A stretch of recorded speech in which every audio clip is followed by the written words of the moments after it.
Hello, friends. My name is Michelle Petrak-Wegner. I'm a somatically trained mental health counselor, a somatic experiencing practitioner, and a certified yoga therapist. Today, I want to talk to you about an emotion that a lot of us tend to avoid, or we don't tend to know how to experience or express, and that is anger. So anger is an interesting emotion. It's actually sort of shows up in the polyvagal chart. Those of you who work with me will know what I mean by that. It's this nervous system response.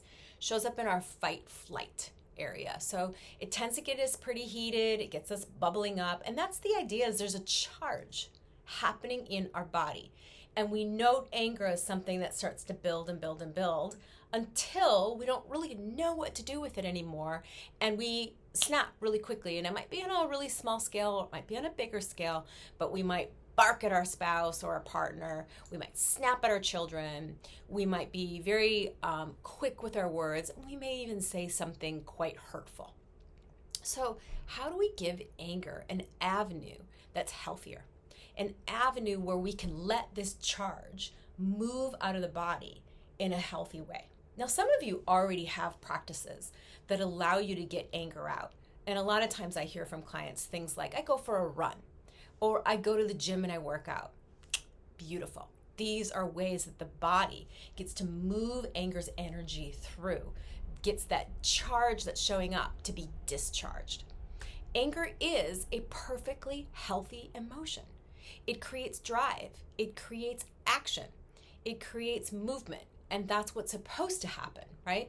But when it's done in an unhealthy way, we bottle it, and then it just kind of bursts out. So let's give you an avenue, a potential avenue for letting anger out. And this might be a practice that you do for a while because you're feeling very irritable and you feel like you're holding anger for a long time, or you get to a place where you're like, I kind of notice the frustration and irritability start to build, and I'm going to go and do this practice just to get some of the discharge out, okay? So really simple thing to do, really healthy. It's not about breaking the dishes or punching a wall, okay? We want your house to stay intact. So if you have a pile of newspapers somewhere, and you can just save newspapers holding somewhere for your anger practice or your discharge practice, newspapers are a great thing to use. If you have a pile of magazines or ads that come in the mail, all of that's going to get recycled anyway. So we're going to just tear them up or crush them up and throw them about with as much energy as we want. If you want to take words, sounds, swear words, anything that works for you that accompanies that, that is okay. That's also a bursting out. It's a discharge, okay? So it looks like this. Here's my newspaper, and I'm just gonna tear.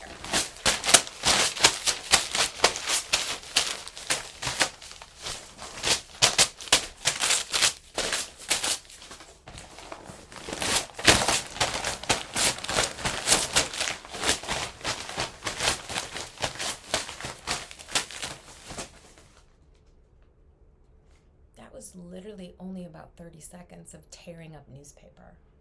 And I can feel that discharge move out of me, okay? You might need to do it for longer, you might need to do it for less.